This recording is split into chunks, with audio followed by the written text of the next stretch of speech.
where best friends and next-door neighbors, Willow and Lillian, spill the tea on murder, mysteries, and other things that go bump in the night. So get your favorite teacup ready, and let's get into it.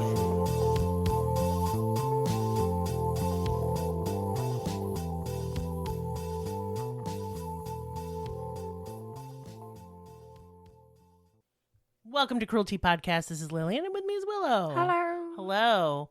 Hello, everyone. Hi. Look at us being regularly scheduled and everything. Look at us. You can't see us. Haha.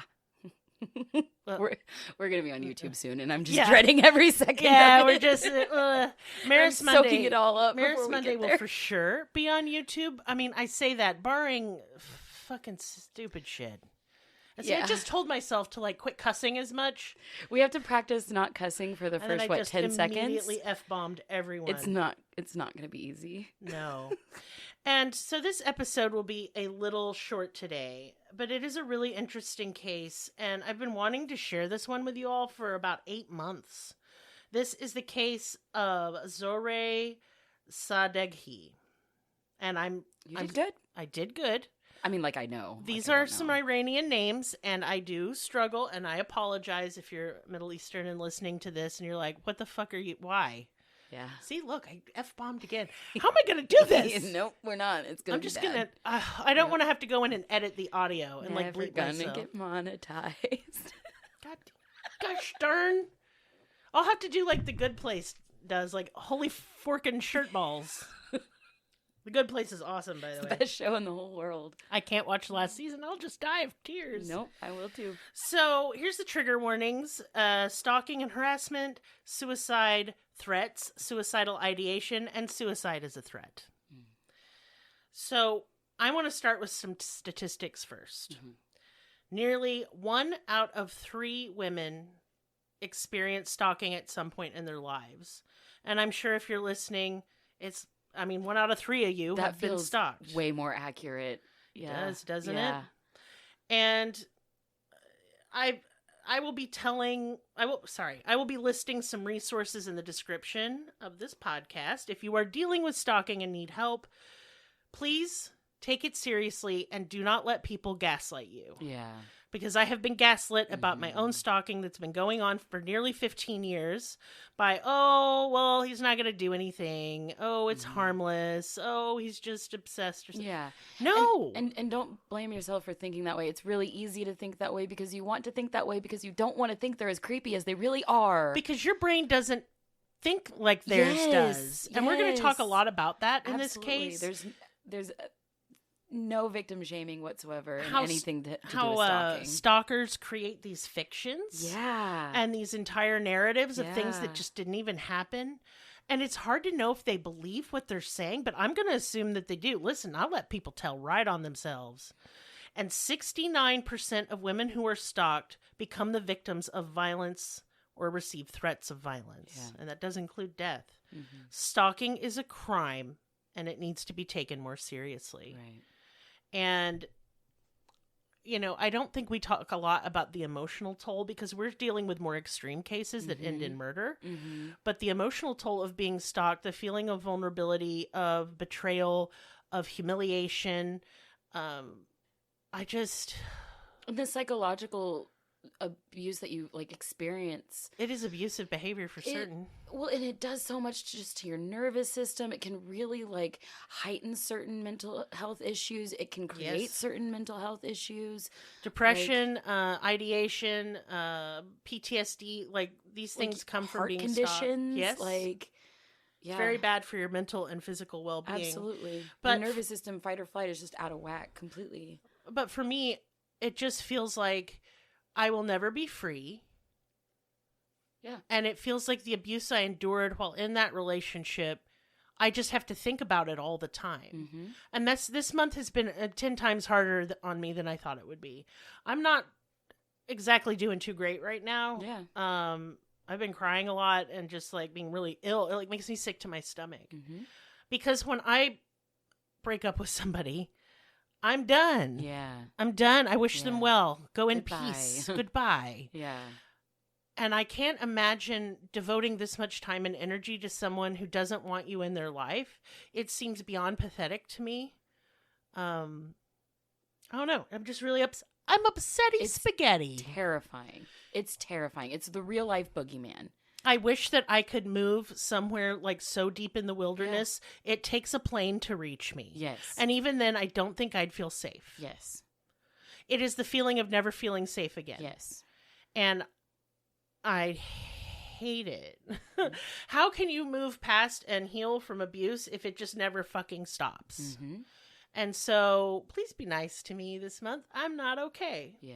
But these are important things to talk about. And even though they're hard for me to talk about, I feel good talking about them. Right. It's the only way I have to fight back and have agency over my own life. Mm-hmm. So let's get into the episode.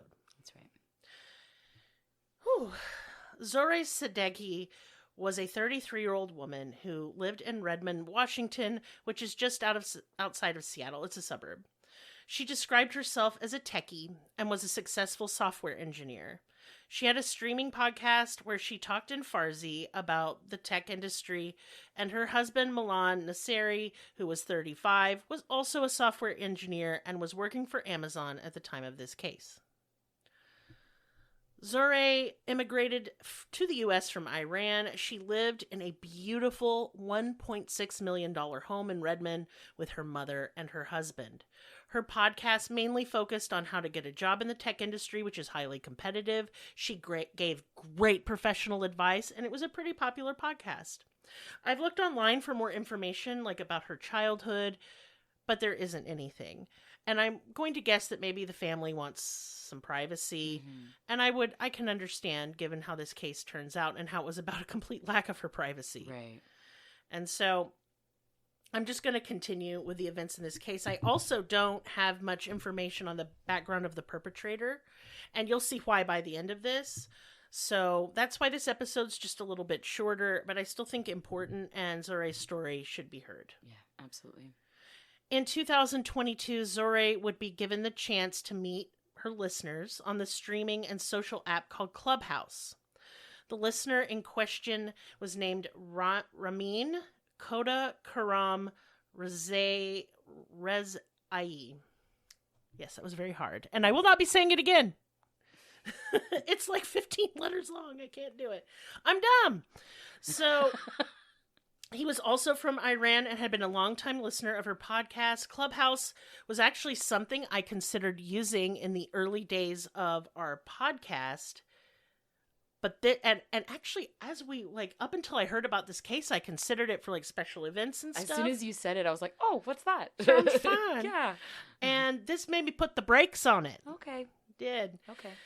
Ramin definitely seemed besotted with Zohre, and at first she was flattered, and they struck up a friendship after the streaming session on Clubhouse, exchanging harmless, friendly messages. But soon those messages got possessive, obsessive, vulgar, and even violent in nature. Over the months, Ramin even came to her home in Redmond bearing gifts, and this terrified Zohre naturally. She tried to block him, ask him to stop, but he became utterly fixated on her. He would contact her friends, her husband. When Zohre made her Instagram private, he would leave threatening messages telling her to delete her Instagram or at least unblock him so he could see what she was doing. The thing that's interesting with stalkers is that they do start out small. One too many texts, too many phone calls. They try to steer the conversation in their favor and in the favor of the narrative they are currently building in their own head. And everything you say, they take and pick apart and replay over and over, trying to find some little kernel that supports their delusions. It's so obsessive. It's wild to me. Yeah. It's the complete lack of being in touch with reality entirely. Right.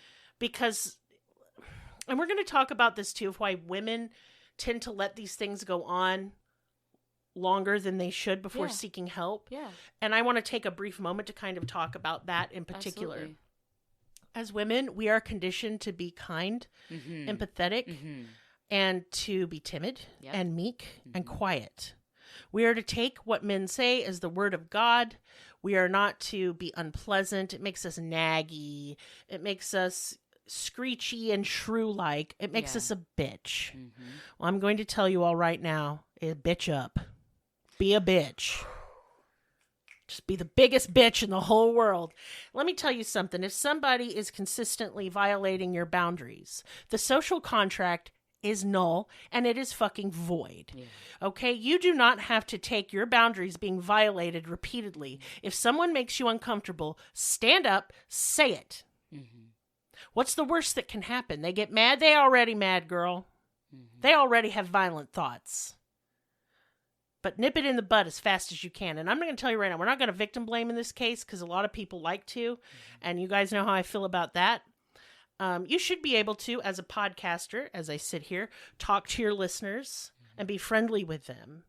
Now, this does bring up some interesting notions and things we can think about, like when it comes to parasocial relationships and how sometimes those can be very damaging and unhealthy. Right. But I don't think that means then that, well, she was asking for it. Nope, we ain't doing that. That's gross. How in the world would she be asking for it? It'd be like I talk to our listeners on Discord. I don't even like to call y'all fans. It just feels gross to me. I talk to y'all on Discord, and I enjoy these conversations. Y'all have helped me through some really bad shit. Absolutely. You've been there so supportive, and I've talked you guys through some bad shit. And then you've talked to each other. I feel like we created a community together. And we make each other laugh. Oh, yeah. And I get that these are parasocial relationships. There's some of y'all I'd take a bullet for. No joke. I straight up would. Mm-hmm. And y'all know who you are because I love you. I don't think I should, to protect myself, there's nothing wrong with having a friendly conversation with somebody you created content for. Yeah, absolutely. And that we have to be so careful is so gross. Y'all... When I had my Facebook, which I don't anymore because of stalking, I did not post my children because of creeps. Yeah. And because I do have stalkers who stalk me and my children. And so I just want to put that out there before we get further into this narrative. We're not going to victim blame Zohre. That's messed up. She didn't ask for any of this to happen to her. She was a good person. Mm-hmm. We're not going to say, well, she shoulda, coulda, woulda. Except in cases where I want to point out what you can do to protect yourself. And step one is boundaries. It's preventative. It's preventative. And I know that I know we both speak from experience. Yes. We both have been in these types of situations and not put our foot down. I mean, me more so than you, definitely. You're really good at it. But well, I am now, but I used to not be. I used to not be. I was very afraid of my ex. I was very scared. The few times that I have stood my ground and stood up for myself, I am so proud of. Hell yeah. But it was hard. God damn, it was hard. Because we are just conditioned to roll the fuck over. Mm-hmm. And I'm telling you to stand the fuck up for you. Yeah. Because ain't nobody going to advocate for you, sweetheart. It's only going to be you. Mm-hmm. And that's a hard pill to swallow. My own family did not come to my defense. Yeah. Because they're garbage. So I hope you have a better family. Anyway, we're moving along. So Zohre was super active across many social media platforms in order to promote her tech podcast. This includes streaming to Clubhouse, uploading to Instagram and Twitter. And Clubhouse is described as a mix of podcasting and conference calling. So I think it's a lot like Zoom, pretty much. Basically, the host creates a room and starts streaming. Listeners can interact with each other and the host. You can even turn on microphones if you want one of the listeners to talk. And, I'm not going to be afraid and not do things because of fear. So I will be including this for patrons. I was thinking maybe once every couple months we can have a little meetup over in Clubhouse and you guys can talk and we can talk and I think it'd be fun. Does Discord not have a similar option? I guess Discord does, so we could just use that. I was thinking about that. We did that phone call that one time, and it was so cute. I've actually done several where we tell stories over Discord and stuff. Yeah, we should. So we should definitely do that again. Summer. We should do that again. So in the summer of 2022, Zohre met Ramin in person. She kept this from her husband, and a lot of people want to talk smack about this, but she didn't have any illicit or inappropriate intent. She just worried he would caution her against it, and she really cared about her listeners and fans, and she wanted to have a professional relationship since he was also Iranian, so they had a lot in common, and it seemed like a good friend to her, and so far there had been no red flags. He was just very friendly. So, like I said, you should be able to meet someone you consider an online acquaintance without fear of being stalked. Full stop. Yeah, absolutely. Well, why would you think it's going to end poorly? It should be safe for people to just people. Mm-hmm. And we're social creatures. We yearn for it and we need it. It sucks because, like, growing up, I always had dude friends. I was always, like, one of the dudes. And I realized very quickly in my early 20s that, like, that's not always safe. It's not. I had the guys similar that you think are issues. friends. I mean, I had some really close sucks, girlfriends, but if I could go back, I just wouldn't have been friends with any of those dudes. Most of them turned on me in very horrible ways later. Just sucks, man. Just sucks. I just And wanted that's to all be she their wanted friend. was a friend. She didn't want a romance. She just, look, we're not here to be caretakers and receptacles of your desire. We are also people with wants and needs. Yeah. And it's fine to be friends with men. Yeah. But they gotta think it's cool to be friends. Like, I just hate the, like can't you be friends with a pretty girl without thinking mine? Like, like they're trying to pee on my leg or something? Like, quit. come on. Do you just see the looks, like, right? Or the conquest of it? I have to have it. You don't see the person under there? Right. That's what gets it's insulting. Like an object. We're objectified. I'm so tired of it. I'm so tired. Mm-hmm. So she was excited to meet a fan and have an innocent friendship with someone who was interested in her work. And it became clear pretty soon that Ramin saw it as much more than that, and he swiftly became obsessed with her. Zohre said that the messages became insistent, ignoring her boundaries. So this is where, like, again, she was also raised in a different culture where women defer to men. And I'm not going to comment on what I think of that culture because that's not appropriate, nor is it appropriate for this episode, but it is a fact that contributes to this case. I grew up Southern Baptist, and I went to etiquette class and was told to be subservient to men my entire life. So it's not different. No, it's not that different. Yeah. So, she is capitulating to him not because she's weak or scared or stupid, but because it's ingrained and it's in the social contract. Mm-hmm. It's how she was raised. Yeah. It's what comes natural. She said he would go on these unhinged rants out of nowhere that were barely coherent. When she would block his number, he would immediately call back or text back from another number. He wasn't giving up. And that's another thing I'm going to hit on real quick before I move on. Stalkers do not give up. Mm-hmm. They do not get tired. They do not get bored. If you don't hear from them, I promise they're still stalking you because I got lulled into this false sense of security because I did not hear from years. Y'all for nearly a decade. Yeah. Because I did not hear from him. And I didn't even know the depths that he had gone to when he was more actively stalking me. But it included putting tracking devices on my vehicle. And I had no idea. It just makes me sick. Mm-hmm. On November 6, 2022, Zohre tried to end the friendship. She told him to please leave her alone. She blocked every number he had ever messaged her on and blocked him from every one of her social media accounts. And she thought the nightmare would be over then. But it was only just beginning. He kept creating new numbers and new social media profiles, and he was relentless. Then on November 21st, 2022, things got much worse. She got a phone call from a number she didn't recognize, and of course it was Ramin. She told him to stop calling her, but he told her that he was currently in her neighborhood. Zohre had never disclosed where she lived to him. I was just about to ask that. Never. How does he know? And he was from Texas. How does he know? We never found that out. What the fuck? Yeah, they're very resourceful stalkers. Remember, this is their full-time job when they're obsessed with you. This is their main number one hobby, is you. Yeah.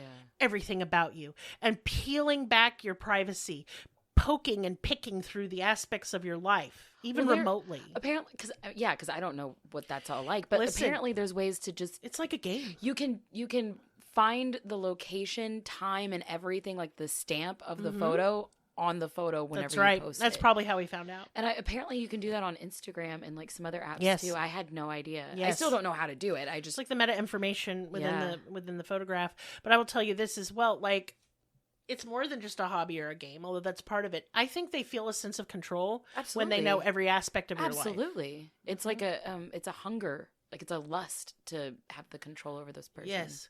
Well, she was justifiably terrified and immediately hung up and blocked that number. He then began to call her almost every day, multiple times a day. If she didn't answer, he would leave threatening voicemails. He said he would never let her go.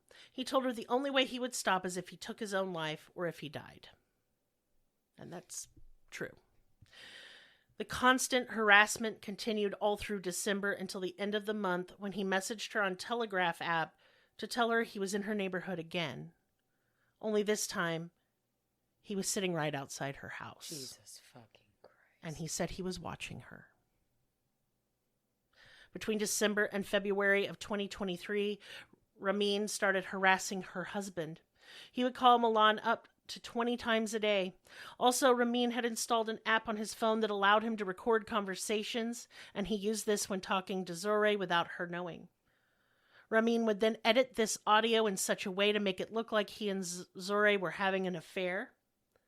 He would then send these messages to her husband, trying to destroy her marriage. This is really one of the worst cases of stalking I've heard. That's disgusting. Yeah, this is very, very in-depth. It's just so insidious. It's layers on layers on layers. And it's relentless. Yeah. In mid-December of 2022, Zohre had to have major back surgery. This affected her mobility. Right. This left her in a long recovery state, which made her feel as if she couldn't properly defend herself if the worst happened. Yeah. If Ramin took the harassment further, and naturally she felt vulnerable and unsafe. And during this time, her husband had to go on a work-related trip to Australia, leaving Zohre home with her elderly mother. Again, we are not victim blaming here. We do not know their circumstances. This may have been integral to his job. Right. She may not have confided in him yet the severity of the stalking due to shame and embarrassment, because she didn't tell him she even met up with him in person. She could have been dealing with that. So we're not going to blame these people, because that's not fair. Because he went on a work trip. Yeah. I see a lot, like the podcasts I listened to about this case really tore Milana Nguyen over this one. I'm not doing that. The thing is it's nobody's fault but the perpetrator, ever, forever and ever and ever. Full stop. Full stop. Like, the very second she blocked him, she was no way possible, No. A part of this, No. or wanting it, or any type of... I can't tell you how many times I blocked, Yeah. unblocked, Yeah. because I was scared and I got intimidated into it. But still, that very first block is like the full sign of like, no, she wants this. She straight up gave him her boundaries and he just did not listen. Yeah. Why would blocking his number change his delusions? They're not going to. So we're not doing that. Yeah. Yeah. Ramin was keeping his eye on both Zohre and Milan. Only minutes after Milan left for his business trip, Ramin showed up at Zohre's front door with a bouquet of flowers. Jesus fucking Christ. Can you imagine how terrifying that must have been for her? She didn't answer the door and immediately called police. Ramin was long gone by the time the police showed up.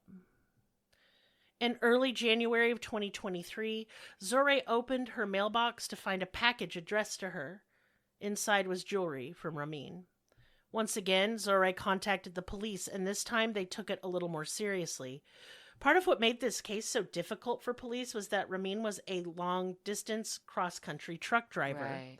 Oh, shit. He had no permanent address. I said right because I thought you were going to say that he lives across the country, but oh my God. He originated from Texas, but he just drove his truck. He didn't have a home. I didn't realize he was a truck driver. Yep. Shit. Yeah, it makes it worse. Shit. That's how he's able to just show up on like the drop of a hat. But they did manage to track him down, and they gave him a verbal warning to leave Zohre alone, or else more serious consequences would ensue. It would be a warning he absolutely would not heed. The stalking and harassment increased. He continued to call continuously, text, leave voice messages. He also continued to send gifts.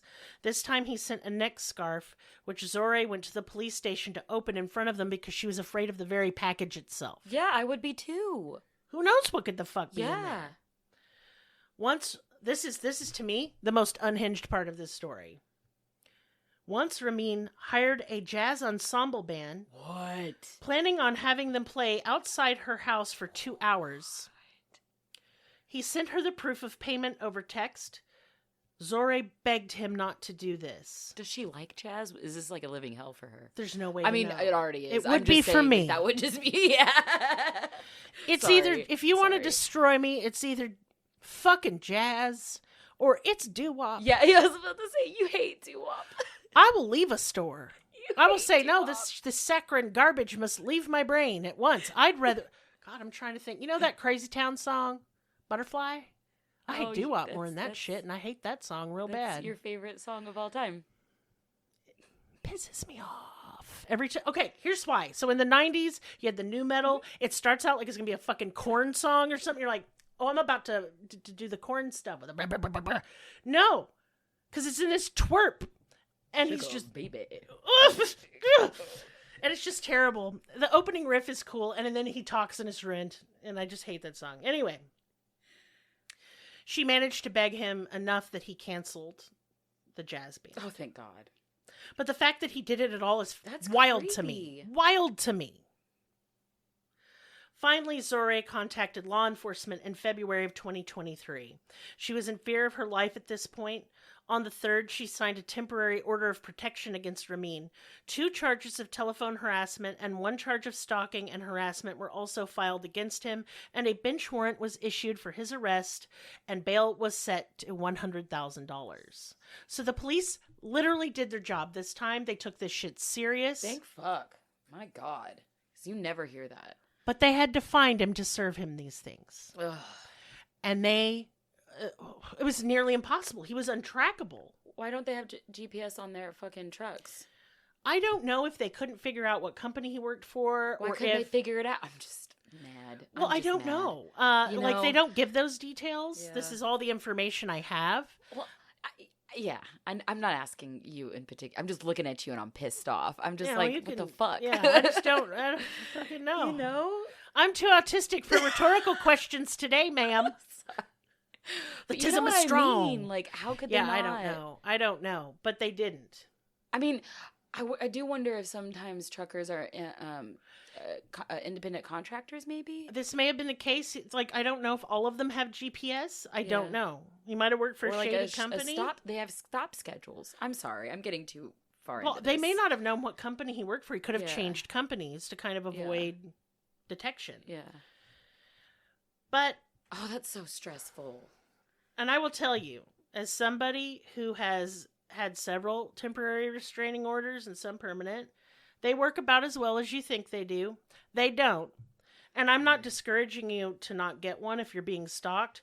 Get one. Yeah. It leaves a paper trail. Yes, this is important. Yeah. But don't expect it to keep you safe. It keeps you safe legally with paperwork. That's it. That's it. It's important, but... it does not keep you physically or emotionally or mentally safe. 1,000%. And you need to take precautions in other ways. Mm-hmm. In the very early morning of March 10th, 2023, the Redmond, Washington Police Department responded to a frantic 911 call from Zohre's mother. She said someone had broken into her daughter's home and there had been gunshots. Police responded and found Milan at the front door in the entryway. He had sustained a gunshot wound to the chest. CPR was attempted, but sadly he was pronounced dead at the scene. When they went further into the house, they found Zohre shot to death and the body of Ramin, who had taken his own life. He had broken into the home just before dawn and had attacked Zohre's elderly mother, who managed to narrowly get away from him and escape to run to a neighbor's house to dial police. And I feel so bad for that woman. It's terrifying. To lose your child. She tried. Mm-hmm. She tried. Well, she knew she was no good staying there. She would have been killed. Yeah, absolutely. And I don't fault her for running away. I would have done the same. She had to go get help. She did all she could literally do. Absolutely. Bless her. The police chief of Redmond said that this was one of the worst cases of stalking that he had ever seen, and every police chief's nightmare. This is not a case of the police not responding in time or doing enough. This is a case of the current laws not being harsh enough. Given what happens in so many stalking cases, even those that don't end in the death of the victim, pieces of paper are not an effective fucking deterrent. Mm-hmm. Even the Redmond police chief at the press conference said they are not an effective tool to protect the victim, but that he was bound within the sphere of the law to only be able to do so much. That's honest. He was very honest. Yeah. And I kind of got the chills when he was talking for how respectful he was and his dedication to helping Zohre within his ability to do so. Mm-hmm. And that just shows us that we need better laws surrounding stalking. Yeah. So anytime, you see a petition or anything like that about this kind of stuff, sign it. Yeah. I feel like there should be like a version of witness protection, like a stalking protection, where you get given like a new identity, a new place to live. Unfortunately, I would have loved that. I mean, I say I would have loved that, but then I like would have to leave everything I love, and that's not fair. It punishes the victim again. That's true. Witness protection is typically because that person was also a fucking criminal, and that they turncoat on somebody like the mob. Think about that. Yeah, it's usually they're not nice people. I mean, that's not true in all cases. I didn't think any of that through before I said it. I'm just like, it's sucks. Frustrating. Yeah, it's frustrating. It is. And I would like you guys to come onto my Discord, and maybe we can talk about what kind of laws could be put in place to better protect victims of stalking. Right. I think, first of all, piece of paper, throw it in the trash. It ain't gonna do shit. But if we do hold a perpetrator, like, I don't know, it just feels unsafe to hold them in the same county, in the same area. There's just that violates their civil liberties. I know, that's true. It's just there's so many things that are so creepy about stalking and so obsessive, and like it's not like they're gonna stop. Here's what I suggest. I think for a first time offense and there's no violence and it's just harassment, they will have mandatory therapy. Oh yeah, there's definitely some. Well, there's mental health issues with this shit. Really serious. You have to have some sort of mental health issues. Yes. That I'm unable to diagnose, but in order to stalk somebody, especially to that degree, there's something wrong. Vile. Yeah. But yeah, basically, he said if a criminal wants to commit a crime in this way, the piece of paper is not going to stop them. Right. The Redmond police chief said that Zohre had done everything she possibly could have done to protect herself within the sphere of the law, and that is true. Mm-hmm. We always want to talk about the perfect victim. That's myth, first of all. When we say it, it's like air quotes around it. Yeah. She didn't do anything wrong. Yeah. She did everything she was supposed to do, and she still died. Mm-hmm. Just makes me mad. I know, it's frustrating. Ramin's ex-wife said that his demeanor totally changed after he interacted with Zohre on her podcast. She told the news that a year prior to the murder, he told her that he was in a romantic relationship with Zohre, but that's clearly not true. He didn't even really believe that Zohre was married. He was that delusional. He thought that she said that she was married just to be rid of him, which wanting to be rid of him should have been enough for him to leave her alone. Right. If someone says to you, leave me alone, and look, I'm gonna put this out here. Nobody gonna like to hear it. If you are looking at your ex's page all the time, if you are looking at the people he's dating all the time, check yourself. Women can be stalkers too. And look, we've all done it, okay? I've done it. I've looked at an ex many moons ago because I was curious, but it's not healthy, girl. I do it once every now and then, not just with my exes, but like if I need to, like if you know, a friend has like a shitty relationship, or I don't know, sometimes I peek around just once to see who's doing what. Look around, and then I go back and never look at it again. I'm just saying, I think we need to foster an environment where doing this shit isn't socially acceptable like it is today. Yeah, absolutely. It is pretty creepy. It is creepy. Mm-hmm. It's creepy when I did it. It's creepy when you did it. Mm-hmm. And we need to fucking not do it. Yeah. Because it's just so easy on social media. Exactly. But it's contributing to a really toxic environment. Absolutely. That is letting people think, well, I'm just looking. Yeah. I'm not hurting anyone, I'm just looking. Yeah. But then there's something that triggers, and people who are prone to be stalkers probably start out innocently enough. Just looking. And then something clicks, and they can't let go, and it's an addiction. And it's an obsession. It becomes an obsession. Yeah. And then a fixation. Yeah. And then it leads to this. Yeah. So I ain't calling you out. Don't worry. No, because we all do it. We all do it. Especially girls. We're real good at it. You give us one name. No. You give us one clue to their identity. We will find everything about them. No, I'm talking about, like, we all do it. Men, women, everybody, non-binary, we all be peeking, creeping, but don't. I think what needs to be done is that social media, your page needs to tell you who visited that day. Oh, shit. I'd cut that shit out real fast, That'd wouldn't be it? so creepy. Yeah, well, don't be a creep. No, I mean, it'd be creepy to know. Yeah. Later, Ramin told his ex-wife that Zohre had broken up with him and he was inconsolable. Clearly, he was a deeply disturbed man. Yeah. So, and it does continue to raise interesting questions about parasocial relationships, but I don't think it mattered in this case. I know that's how it developed, but I think he would have cottoned on to anybody that caught him like that. It could have been somebody at the supermarket Absolutely. on a random Tuesday. I think it's his fault, not hers. Yeah, absolutely. And I don't think she was inappropriate in her parasocial relationships. There is a line, y'all. Yeah. For sure. And there's a they line. can be good. They can be very good, very fulfilling. We, like I said, on our Discord, we have a wonderful community of listeners. Right. We're all supportive and kind to each other. And me and Willow and Maris pop in and say hello throughout the day. And it's lovely. Yeah. It is lovely. And I love hearing about your lives. It touches me and it makes me feel like all this hard work is worth it. Right. So I just wanted to put it gets that out lonely there. having a small circle, you know? Yes, it does. So, yeah, that's what I got. Yeah, I remember when this case came out, and I just remember how fucking terrifying it was thinking about it just from podcaster to podcaster. Oh, yeah. Well, like all the podcast. podcasters on Reddit were freaking out. Yeah.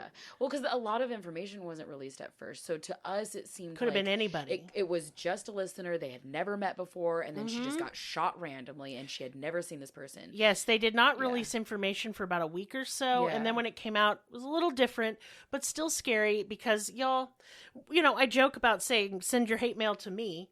Right. Some of you do. But I have been threatened with sexual assault and murder. From this podcast? Yes, Oh, several shit. times. I didn't know that. Yes. I'm so glad nobody messages me that. Well, I don't usually put your email in the information. No, you don't. No. And, I will tell you I'm not scared isn't the right word, but it always leaves me with a pretty sick feeling to be told that I should be raped and murdered. Yeah. But I did report those comments to the Department of Homeland Security. Don't threaten me. Good girl. Don't. I hope they come to your house. I actually had the Department of Homeland Security come to my house once. Why? I'm about to tell you a little story. Buckle up, because my life's stupid. So Will came to me and said that he got a funny feeling from somebody he was talking to online that he met through like Minecraft or something like that, or Roblox or some shit. Will was 13. Okay. And he said that a girl who was 13 or 14, I can't remember exactly, had told him to take a picture without his shirt on. And he said he did it, but then it made him feel bad. Yeah. And he said, I remember you told me if anyone told me that to tell you. And he said, and he was very embarrassed and ashamed. I told him it's nothing to be embarrassed or ashamed about. Yeah. You know what we were doing at 13? Well, I wasn't. Oh, I was. No, I was very committed to celibacy because I was a freak the in a opposite. different way. Of course, now I'm a huge whore, so who knows? But anyway, I looked at the messages and I could tell those were not written by a child. Yeah. So I went online to try and report it, and there was a link, and I just clicked it, and it said submit report. I submitted it with all the screenshots and all that good stuff. I didn't realize it was the Department of Homeland Security. A couple weeks later, there's a knock on my door, and it's the G-Man. It's the man. The man's at my house. They had on like fucking black suits. They had them little curly Q earpieces in. Shit, girl, I've seen them. And I was like, I had just chuffed helidoinks, and I was high as balls. And I went to the door, and I was like, I'm sorry I did the marijuana. Please don't kill. I didn't say that, but I was just like, I went, what? Just real loud, just like, what? And he was like, ma'am, we're from the Department of Homeland Security. And I was like, y'all, that is the closest I've come to fear shitting my pants in my entire life. I was like, I'm going to like the bad jail. I'm going to federal prison. Mm-hmm. The CIA has come to take me away because I'm weird. Yep. Finally, it's happened. Yep. And I went, why? Because I was just losing it. I was like sweating. My butthole was so tight that if you put coal up there and a shit out a diamond.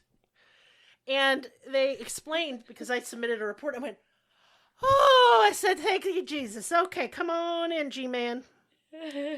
And so Don't mind the weird, funky incense smell. They did not give a shit Yeah, I didn't about my weed. No, I didn't think so. Maris was just having kittens. His soul had left his body. He was on another planet. And Will was like, freaking out, bouncing off the walls. And I was like, look, it's a weird place here. What do you need? And they wanted the laptop. Okay. They took the laptop, and they arrested a 47-year-old man. Oh. God. Who is still in jail. Good. Yes. So if anybody's weird at your kids, you just go ahead and report that shit to the Department of Homeland Security, and they're real nice. They were so nice to me. I mean, I was terrified, but they were nice to me. Good. They were sweet to Will, too. They interviewed him. Good. They were very, very cool. And I felt like I actually helped catch one. You did it. You got the bad guy. Yeah, I got one of them child diddlers, and I feel good about it. Yeah. I'm proud of you. Thanks. Ooh, never again. Just sweaty spaghetti all over the place. I'm sweaty for you right now. Oh, Lord. It made me nervous. Because I just feel and I already know the outcome because you're sitting here with me. But right. And then I'm going to tell y'all another funny story because I'm in the mood and this was a short episode. Okay. So when I was 14, I smoked the weed for the first time. 14? Yes. I went to a friend's house and like I was already smoking cigarettes, of course. And she was like, do you want to smoke something else? And I was like, yeah, obviously. Yeah. So I smoked the weed, but nothing was happening. So I just kept smoking the weed. Mistakes were made. Y'all, I was space high and like, I didn't know what was going on. And we were so hungry. I was like, why don't you have food? I was like, girl, you even got a chip. And she was like, I'll call my friends and they're going to take us to Taco Bueno. And I was like, hell yeah, tacos. My ass didn't have no money. I don't know what was going on. And so they put me in a car. I didn't know these people. And I'm just like completely zooted out of my mind to the point where I thought the rap music was classical music because it was on a little low. I was like, is this Beethoven? Is this Beethoven? Perhaps Bach? No? Music did hit different back then, huh? Yeah. Yeah, I forget because I'm so... I had high ears. This is a common occurrence. Like one time I was in a parking lot of Reese's grocery store because the food stamp money had come in. It is 12:01. And it's the first of the month. Wake up, get up. It's the first of the month. 12:01. Bitch. And I was like, we're getting this grocery store sushi. And we're going to get some ice cream. And we're going to have a good night. I don't care if that makes conservatives mad. Snowflake, cry more. I would feed everybody the first day and use like $700 feed everybody and then boop. Boop, we out. Yep. That's my own problem. Anyway, so I shut the car door and it creaked and I said, well, it's a dragon. Because it just sounded like, roar, you know. So anyway, I'm in the car. I can't understand music. We were gone. I don't know. We could have been gone a day for all I know. I was so messed up. And we were driving back to my friend's house and we see cop lights and like 4 cops in front of my friend's house. And I was like, whoa, we're done. And she took the weed and shoved it down the front of my pants, in my underpants. And I was like, oh God. And so I'm just sitting on this weed. Yeah, girl, I've been there a lot of times. We've all sat on the weed. And I thought I could eat it, but then I didn't know if it would mess me up because I didn't know about weed. I didn't know you have to burn it to get whatever. And so we get out of the car and the cops are there like, where have you been? And I was like, Taco Bueno? Sir? Just like a scared little mouse. Oh, I was just peeing. Just peeing a little bit. And he was like, well, your mother has been looking for you. What had happened is my drunk ass, stupid, alcoholic mother couldn't get me on the phone at my friend's house. So she drove all the way over there and ran into a neighbor's car in their mailbox. And she went to jail, but I didn't. But you got to know that's the worst first time smoking weed experience on the face of this earth. Your mother, I'm so sorry. She's in hell now where she belongs. I was so mad. I didn't even get in trouble. Everyone thought I was just a little innocent, scared baby. He's like, well, next time, young lady, you call your mother. I was like, we were only gone for like 10 minutes. Call my mom, she's drunk. And I said, look at her. Yeah. I was like, she's useless. I was hungry because she didn't feed me dinner. Yeah. I really laid it on him. He was like, it's okay, sweetie. He put a blanket on me. I wasn't cold. I was sweating. Hell yeah. I was sweating. I was like, let me go in and get this pee damp weed out of my crotch. Pee-pee pants. I'm a little piss baby now. Need my diaper changed. Oh, I went in there and threw up all of my Mexi dips and chips. Yep. You ever had Mexi dips and chips? Nope.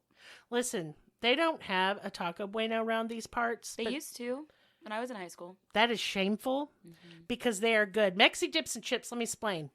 You get a chip bowl full of cheese, you get a chip bowl full of bean, and a chip bowl full of guacamole, and then a whole bunch of fucking chips.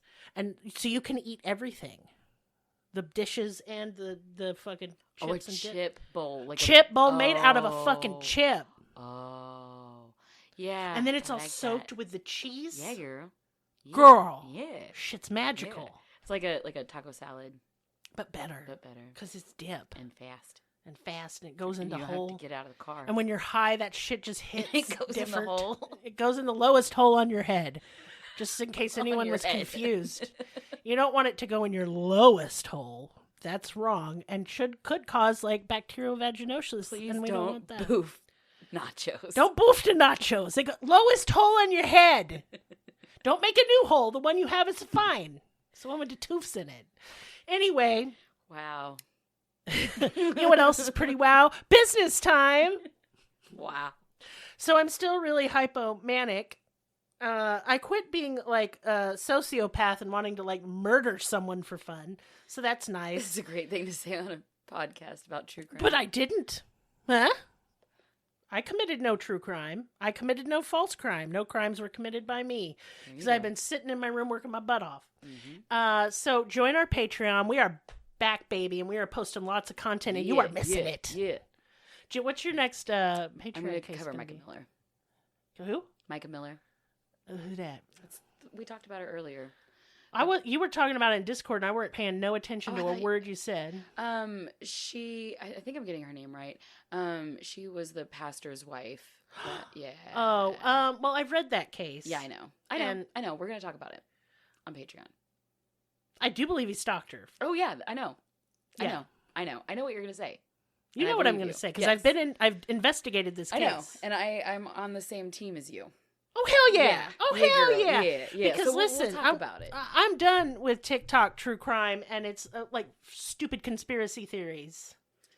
I like She'll listening to so many throw them in different the conspiracy trash. theories just to see what people think, but I don't believe them. No. I believe some of them if they align with what I think, but If I have a confirmation bias, absolutely. Absolutely. Anyway, our Patreon is cheap. There are tiers everyone can afford. You get lots of content. There's already like nearly 300 episodes at this point. Like you by could, far, I think. it's like a year's worth of binging. So Yeah. unless you're Lots crazy of and fun listen like 10 a day. episodes, lots of weird episodes. Not all are true crime, most are. Yeah, But we yeah. cover some history, we cover Some paranormal stuff, biographies, biographical, yeah. All kinds of really cool, interesting. I always think it has It's a our fun theme episodes. of Or like not darker fun. content, Mhm. you know, a little more It's like the jelly with the peanut butter. hell yeah, or the sandwich. chocolate with the peanut butter and the Pieces cup. Nutella. Oh, I love a Nutella. I love it. I just want to Hazelnut spread. Oh, I'll spread for the spread. You know I will. Anyway, We need to go. I do need to go, but also if you're listening to this on Oh, YouTube, Yes. look, we're doing real good on YouTube right now. I'm surprised. Hi, YouTubers. We haven't even got video out yet, but it's Yeah, coming. Thank you. So subscribe, like, hit the notification bell, and make a comment. That's not that many things to do. You can do it. I believe in you. It takes seconds. I do it all the time. Just do it during the outro music. And yeah, there's mean comments on there sometimes too, and I just delete them. Yeah, and if you see a mean comment, you can say Oh no, something you before don't need to it's say deleted. nothing because my ass going to delete it. I'm refreshing. No, don't bully people. We cannot tell people that. No, we ain't bullying. No, I ain't want my tea bags wasting their sweet baby No. breath on the Mm-mm. garbage Mm-mm. Or getting to be targets for somebody else's because bullshit. people are crazy. So don't. But I just delete them. So I'm just at this point. I want the haters to know. Mhm. First You're of wasting all, your time. well, I mean, continue. It is fueling me like batteries or something, like evil batteries. So I'm enjoying that. Your tears are my lube. I hope that disturbs you. I'm did aroused me. by your hatred. And if you send it to my inbox, it just gets deleted and then I make fun of you. Sometimes I screenshot it. And eventually some will be t-shirts. So if you leave me a hateful comment, please know it is then property of me to be put on a t-shirt to make me money. So if you really want to do that, go right ahead. We've already got one at least. Oh, that it's we're a gonna good use one as too. t-shirt, It was and a it's good my one. favorite. It is a good one. Yeah. Was it the one where we were dumb? Yeah. Or was it you were dumb and I was like a big Oh yeah, I'm a big shrieking shrew or something? Yeah, I'm real stupid. Yeah, Yeah. And I was like a liberal ass face or some Yeah. snowflake bullshit nonsense. Woke bullshit or something Yes, like yes, that. it was yeah. woke bullshit. Yeah. Love that. I do. It's my favorite, honestly. Yummy. Anyway, hey, I love you guys. Thank you very much for listening. And if all you can do to support this podcast is listen, it's for you. And I love you, and I'm making it weird. Mm-hmm. Goodbye.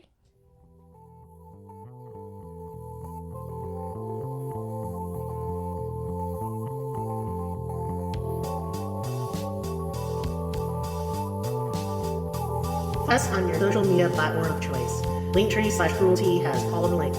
Check out our Patreon for exclusive episodes, merch, ad-free episodes, live ghost hunts, and much more. Please be sure to subscribe. New episodes are uploaded weekly. Thank you so much. See you next time. Music and production by Libby.